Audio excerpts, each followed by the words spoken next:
All right. Hello, and welcome back to the Impact in Action live show where we talk about mindset shifts and tactical approaches to help you put your impact in action. Now, if you've been here before, you know this. If you're new, this is new to you. But I am Maryann Lombardi. I'm the founder and CEO of Maryann Lombardi Coaching, where I help women and non-binary entrepreneurs build wealth and independence and ditch that work-life balance battle so that they can build profitable businesses that are in alignment with the life that they are choosing to live. Now, here's the question of the day. Are you burnt out? Maybe you're a little singed, right? Maybe not fully burned out, but maybe you're like a little singed.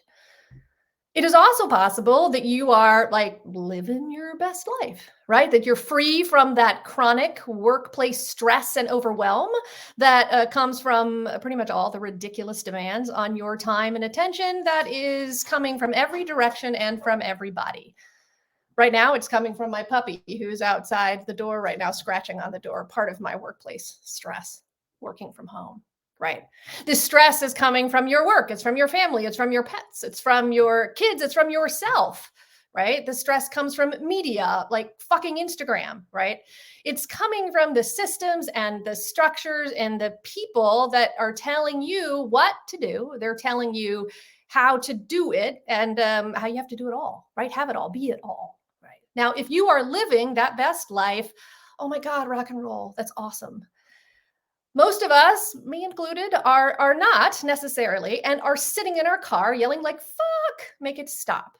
So that's what we're going to talk about today, right? We're going to talk about how burnout is aided by this culture of overwork, right? It's a culture of competition and winner take all mentality and the workplace environments that reward and promote that are based on that, right?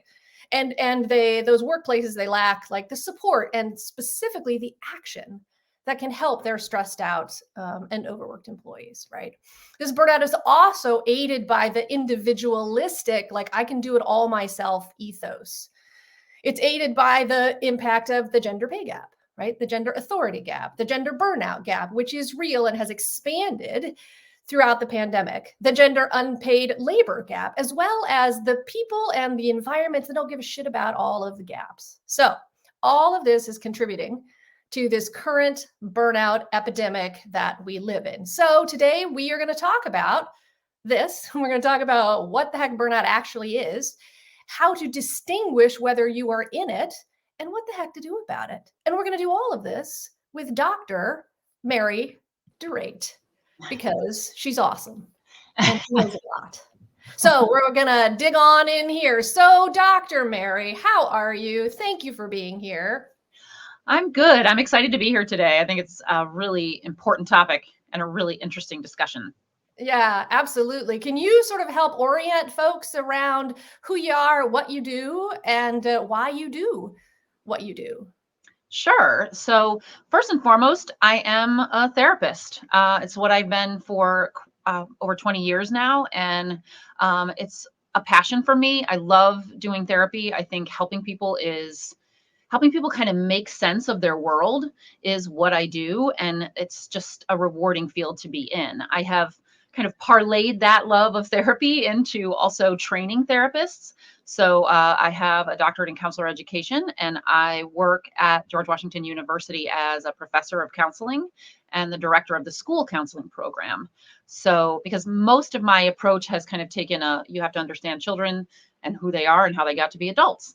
So I kind of work from that perspective. So I'm a therapist, I'm an educator, and I love all of those things. That's good to know. Thank you so much. And thank you for the work you do. You're welcome. Yeah, I mean, I think therapists are such a powerful a connection to have, right? Like, and I think that first of all, I think everybody should have a therapist, right? If they can find a therapist and and get a therapist, and so I think having a relationship with a therapist is pretty key. So I'm thrilled about the work that you're doing, and thank you. So let's talk about what the heck burnout is. I mean, I think we all sort of think we know what burnout is, and like how do we know what the phases of burnout is, right? Like we know there's burnout. And then I sort of use this term singed, which is sort of like, well, maybe we're not in burnout yet, but we're sort of getting towards burnout. And then I don't know what sort of not singed and not burned out is. I think we have played around with words for that. Yeah. But I would love for you to orient us into what exactly is burnout. Yeah.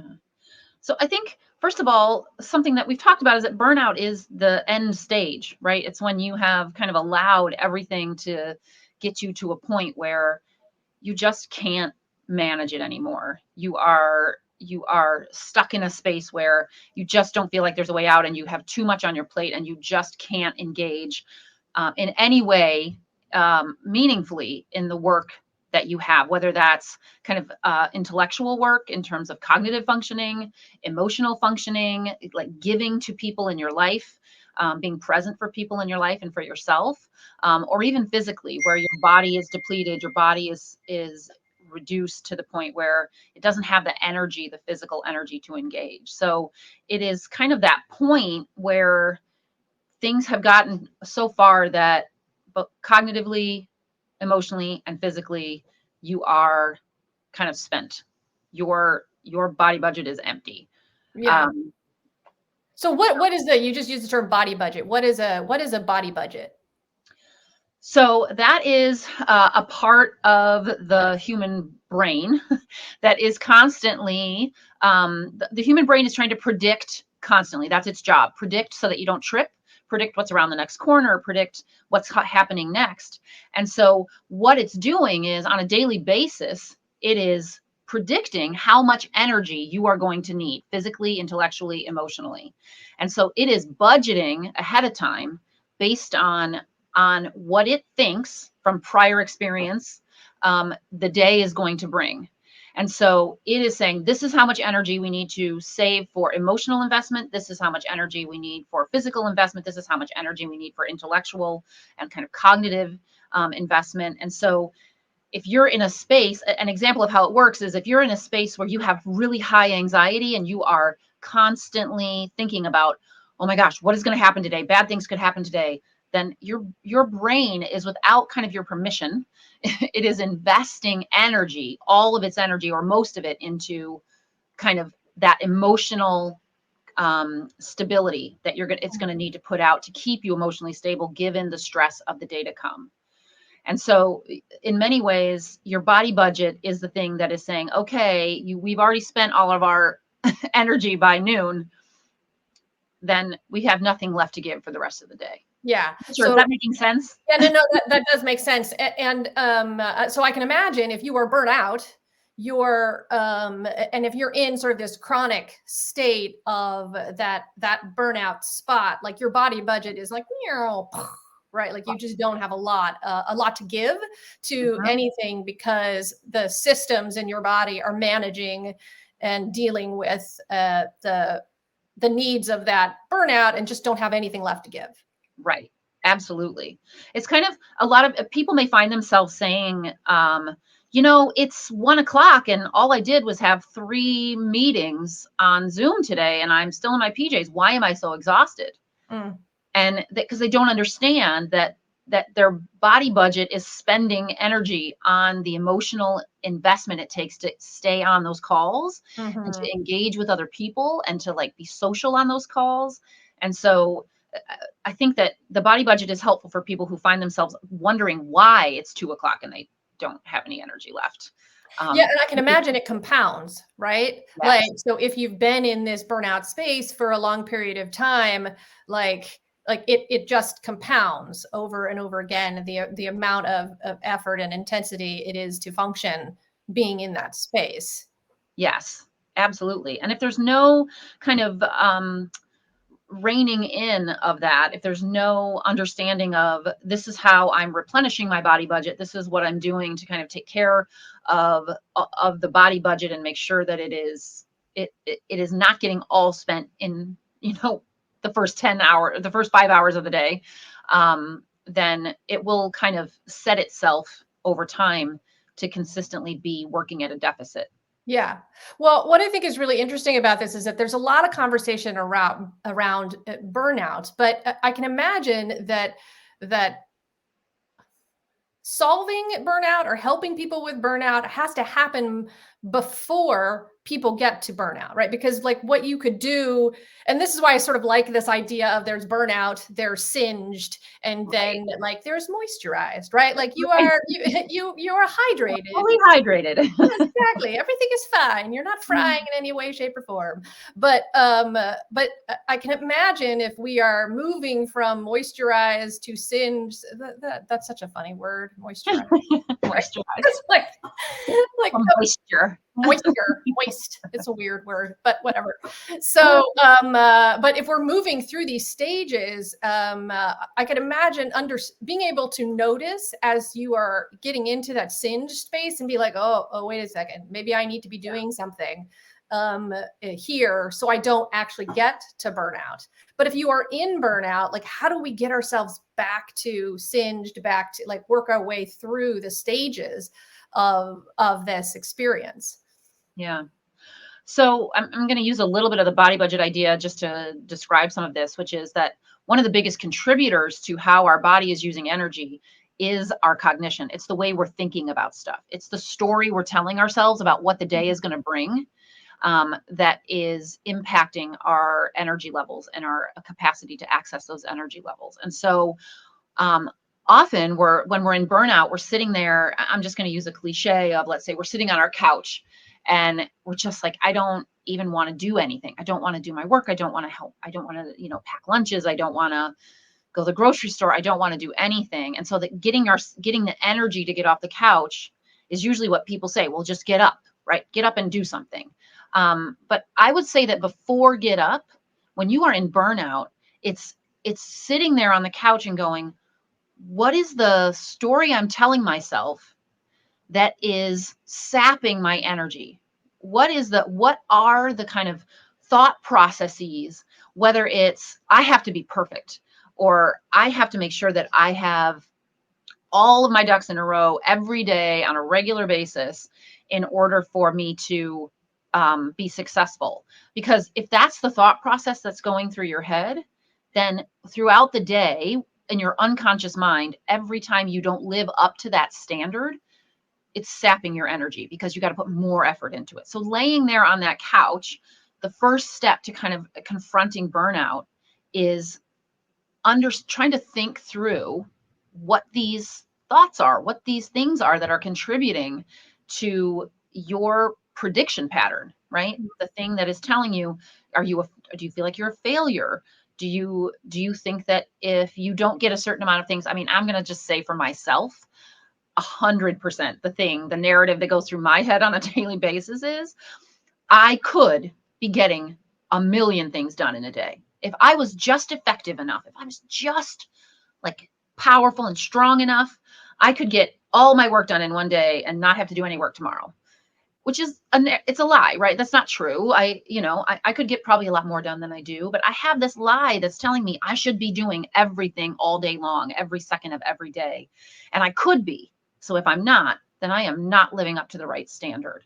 And so what that does is it contributes to my stress level all day. If I stop for 5 minutes and watch something on YouTube or don't get to my office until 30 minutes after I plan to get to my office, that is sapping my energy. So I need to sit there on that couch and go, that is an unrealistic expectation of yourself.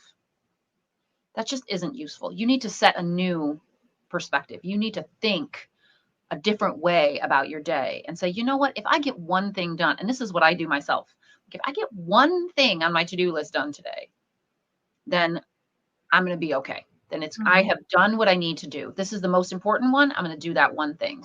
And then if I get that one done, I'll see if I have energy to do the other things. And then I'm not sitting there by noon going, I have failed already and it's noon. I have not gotten anything done. I have not gotten things accomplished. I don't know if that's making sense either, but Yeah, no, it does, and it makes me think also about this idea of that lack of energy and sort of being, just zapped to the point where you can't do anything is a symptom of or of burnout. Are there other kinds of symptoms? Like, how do we know when we're in it, right? Like, how do we know we're not just I'm just tired, I didn't get enough sleep, right? Like, how do we know that this thing that we're experiencing mhm, is burnout? yeah. I think a couple of those things. One is a place of like being resentful or angry at the things in our life that pull our attention. When we start to get to this space of, you know, I can't stand these people in my life. I'm mad at all my friends. I'm mad at work. Stupid work. It's terrible. We get to this space where the only defense we have left is just to be angry about it. And so that is definitely one of the things that kind of is an indication, almost like a cynicism about everything. Nothing is ever going to get better. This is always going to be this negative. Um, it's always going to pull us down. Um, I think that, we've already talked a little bit about the physical aspect that is challenging. It's also a space where we can't focus. Sometimes there's like that intellectual distraction, that sense of I don't remember what I'm supposed to do. I can't hold the information in my head, and I just am like I'm done. I can't keep track of everything I need to keep track of. So I mean, those are a couple of them. I know we've talked about a few more. Yeah, well, and I think if we're sitting on the couch and we can't move and we can't function and we're just exhausted by the meeting we had today or that. So when you're talking about changing the script that's Yeah. running in your head, so if you're able to start changing the script in your head, what's the next step? So the next step I think is, I mean, the first thing that popped in my head, which makes this question hard to answer, which is why I'm a therapist, is that next step is probably going to be different for everybody, because that script is going to be different for everybody. In my case, the script is what I said. The next step is, okay, tomorrow, this is what I'm going to try to do. I'm going to try to change the script. Hmm. So I like to say to clients all the time, and actually use it in my classroom, this idea that our unconscious mind is an elephant, and I didn't create it, but our unconscious mind is an elephant, and we're the rider, and we need to try to direct it off this well-beaten path that it's been going down, and it's easiest to go down. And so the next step is trying to get that thought process, pushing it off into the jungle to find a new path, Hmm. to find a better, more, useful path that leads to something good. And so, potentially if your narrative is, I'm not good enough to do this, I'm not actually capable of this, then, potentially the next step would be to, first of all, confront that and look around and find the evidence that you have accomplished a lot. Hmm. um, Seek out evidence of that in your environment, and also just kind of, one of the things I explore with people is, what do you think gives people value? What do you think makes them competent? And exploring your own value system to kind of help you move out of that. I think the other thing is recognizing, as you said in the opening so perfectly, like recognizing that there is no such thing as balance, and that we just have to we have to kind of think about what we want, and what it takes to kind of invest in the things that we want. Yeah. And Yeah, and I think that this is such an important point because we spend a lot of time, especially as women, thinking about how we can do it all. But right, the reality is that all is this amorphous thing that potentially and most often was decided what all is by somebody other than you. right, Right? All comes from society, our family, our conditioning, our, like what all is. yeah, So what's more valuable is figuring out what the fuck do we want? right? Like, and then figuring out how do you structure your life and your daily activities and your work around what it is you want. And then you can try to do everything you want, right? And maybe there's an all of what you want. But this amorphous, I must do it all, can really be a toxic thing that sort of sets women into this conditioning of just literally like doing all sorts of shit they don't want to be doing in the first place because they feel compelled that they have to do it. Right. And if you and there is a psychological impact to feeling like you have to do something versus I want to do it. Mm. And so it is more stressful. It depletes your budget more to be like, I have to. Mm. I've used this example when we've talked before, but like that, if you think I have to take care of my family or I have to get this work done, you're going to be like, oh, stressed about it. But if you are saying, you know what, no, here are the things I want. And here is the list. Here's the kind of priority list of how much I want them. And then here is then the investment that I am going to put into these things and be able to say, okay, this one down here at 5, it's 5. So I shouldn't beat myself up because someone in the community or someone in my society is telling me 5 should be 1. Mm. Because we've then set the priority list of what we want and what's Yeah. important for us. Yeah. This also makes me think about dare I say, the problem with self-care, right? Yeah. Because I feel I have a little bit of a war with self-care. And it's not that I think there's anything wrong with self-care. I just have a problem with the idea that self-care is the solution to Right. societal, systemic, cultural like challenges, right? Like self-care is not the solution to work-life balance because work-life balance is a labor issue. It's not a relaxation issue, right? Right. So the idea that women should just do self-care and somehow all their problems will be solved is just adding another to-do thing on their list. So I struggle a lot with how we talk about self-care, and I can imagine that there's an enormous amount of value to focusing on self, to changing our narrative, and how self-care activities, exercise, whatever it is, getting out of your space to work on what's happening in your head is incredibly valuable. I would love for you to talk a little bit about how we make these self-care, well, what self-care should be, and Mhm. how do we make the time we're spending on Mhm. ourselves, however we're spending it, more useful. Yeah. So I completely agree with you that I feel like self-care has become a commodity almost, instead of an actual something that helps us to kind of refill that body budget. And so one of the things that is really important about it is that you could go for a run, which is something that maybe, exercise. And and yes, there will be some de-stressing to your body because exercise does that for the body. But if you are on that treadmill working, or you are on that treadmill, like thinking all of the things, reviewing all the things you haven't done and beating yourself up and going, why didn't you get that done this morning? Why didn't you?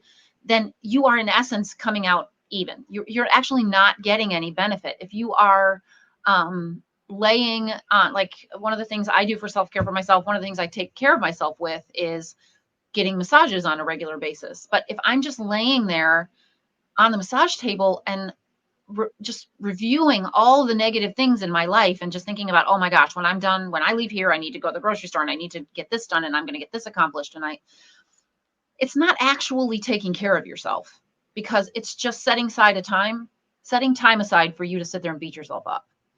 And so the thing that is much more important to helping us feel more energized and more and kind of helping us store energy better is to kind of change that self-talk that's going on and actually set an intention for how we are going to think, what we are going to think about, how we are going to engage in whatever activity we're doing to kind of refill our energy levels and restore something and set ourselves aside time to engage in that. Does that Yeah. kind of Yeah. So it goes back to that scripting, right? Like yeah. how do we make sure that the script in our head is how do we rewrite that script in our head so we are using that time that we are purposely devoting to that exercise in a positive and careful, caring way for Right. ourselves? Yeah. It is also, and this is kind of something I'm just thinking about right now, which is also like setting boundaries around our time is taking care, right? Yeah. It's helping us so that we're not, when we set that priorities of what we want and say we're doing it because what we want it, that is setting boundaries around our time. It's saying Yeah. what's important to me. Yeah, And and the boundaries I think are so challenging because the thing about boundaries is like it's hard to like setting boundaries is fine, but if you can't enforce those boundaries, the setting of them have absolutely no value. And often we talk a lot about helping people. Like there's a lot of writing out there and like posts about here's how to set a boundary, yeah, but we need to be talking about how do we enforce boundaries? And you can't set a boundary if you don't know what your boundary is protecting. Right. right. And this goes back to the original thought and the original thing we were talking about is like, you got to know what you want, right? Like, what's your value? What do you want? What is the point of protecting your time and attention or whatever it is? Why? What's the Right. point of protecting it? And if you really know what you're protecting, then it's much easier to enforce the boundary that you set. But if you just arbitrarily set a boundary, then it's like, Right. I, like It doesn't do any good because it's still right. Because then you, not only that, and again, I can't help it. I have to come back to the narrative in your head because what's going to end up happening is you're going to say, oh, I need to set this boundary for me. And then you don't follow through on it because you don't really understand why. yeah, And then you beat yourself up for not maintaining the boundary or not. And also there's conflicting issues with that. Like if I set boundaries around my time, what I have to set emotional boundaries around the impact of other people coming at me with, well, why didn't you get back to me in this yes, time frame, right? So I'm going to say, okay, I'm going to tell you I'm not available because I'm on vacation for the week.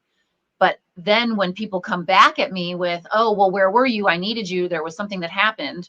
I then have to anticipate that I'm going to have to set emotional structures. I'm going to have a thought process in place that says it was okay for you to take that time. It was right, valuable and important.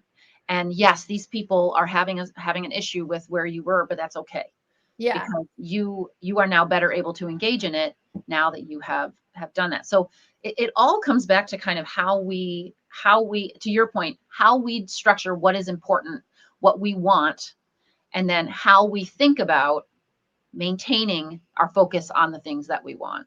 Yeah. Well, and as Gian says in the comments, like knowing what those non-negotiables are, like knowing Yeah. what it is that is, I mean, there's maybe some flexibility in some areas, but damn it, this one, no, no, no. Yeah. Right. Yeah, exactly. I am not taking work calls in the bathroom. Right. That's one of my non-negotiables. And And you it's like, shouldn't have to. shouldn't have to. I get to pee in peace and am not taking my phone in the bathroom. So Exactly. yeah. Okay, so this is really helpful. I just want to get down to some takeaways, like wrapping this up for ourselves here and for folks paying attention. Yeah. So how do we even start with this script thing, right? Like coming up with a new script, like what is the takeaway for people? Like how do we get ourselves from burnout to singed to moisturized? And how do we keep ourselves in the singed, moisturized area so we don't actually get to burnout to begin with? Sort of what is a good first step that folks can go and try? Yeah. So my suggestion is that you try to take just a few minutes and figure out what those scripts are. Mm, Because most of us kind of go on autopilot through with assumptions about what we're supposed to be doing and how we're thinking. And we don't actually take the time to sit down and go, what is the story I'm actually telling myself about this? And an example I like to give is, if someone said to you, said to me, oh, your life isn't fair. I would say, of course, I know life isn't fair. But the minute something happens to me that I perceive to be unfair, my first reaction is to get all childlike and be like, that's not fair. So what I know is that while I'm not aware of this narrative, it's there. It's ingrained in me. And so I have to be able to know that it's there if I'm going to start confronting it. If I'm yeah. going to recognize it when it kind of rears its head. And so I think starting with trying to figure out the things that that the things you're saying to yourself about expectations, Mm. the things you're saying to yourself about what makes you valuable, the things that you're saying to yourself about who you are, and where those messages came from, and whether you actually agree with them or Yeah. not. Yeah, no, I think that's really great. So that taking some time for that self-awareness to actually sit down and think about, or even when they pop up, write them down. Yeah, So even if you're not, even if consciously you can't sit there and be like, what do I think about that? Maybe it's not coming up, but when they do pop up, yeah, to put them down in your notes or put them down in a diary or a journal or somewhere so that you can come right. back to them and sort of get to know what those narratives are. Jean also asked, like, do you think people are better at appreciating time out and not being available? Do you think people are able to appreciate their time out? I can imagine if they're burnt out, they're not able Yeah. to appreciate it.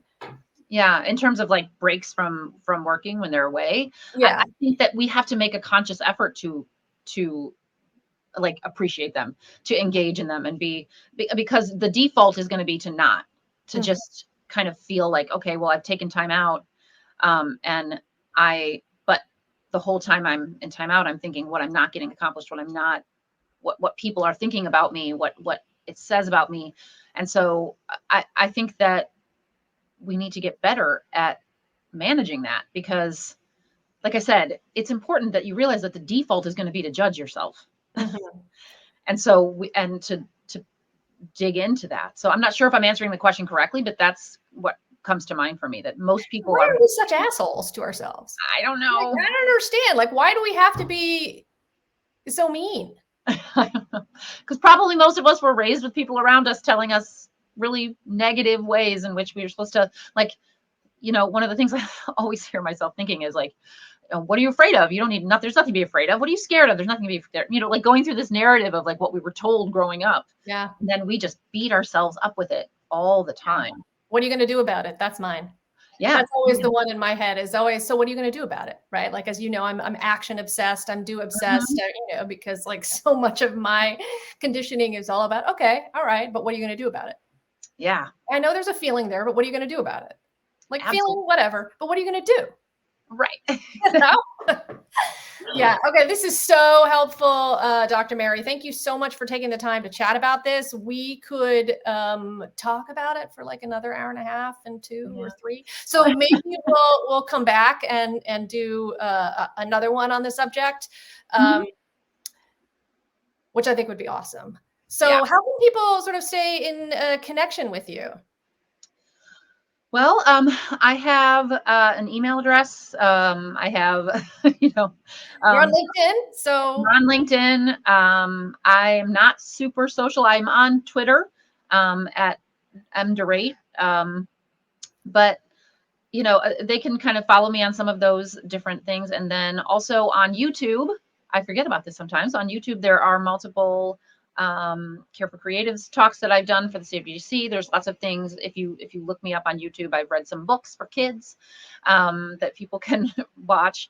So there's ways to see me, to get in contact in different ways. okay, great. So we'll put a couple in the show notes here on YouTube, and also in some of the comments, so people can connect with you there. So thank you so much for your time, and thank you everybody who joined in, and please feel free to put your questions and comments in the replay or now, and we'll happily get back to you with any questions that you guys might have. So we'll see you next week. Thank you guys so much. See you later, Dr. Mary. Bye. Bye.